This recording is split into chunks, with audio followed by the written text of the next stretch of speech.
Pinag-iingat po ng Department of Health ang publiko hinggil sa masamang epekto sa kalusugan ng tao ng oil spill. Sa inilabas na pahayag ng ahensya, nakakaapekto sa kalusugan kung ang langis ay nahinga, dumikit o nainom.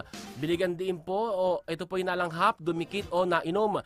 Binigyan din po ng Health Department na maaring mairita ang mga mata, tumaas ang presyon ng dugo, irregular na tibok ng puso, pananakit ng ulo at kawalan po ng ganang kumain. At kung mahinga o malanghap ang hangin na may halong langis. Kapag nadikit po skin irritation, blisters, burns, pagbakbak ng balat at dermatitis ang maaari pong maranasan ng pasyente.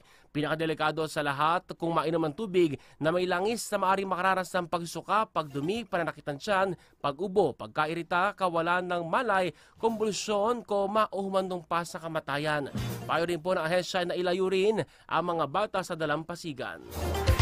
Live TV Radio! Live TV Radio! Live TV Radio!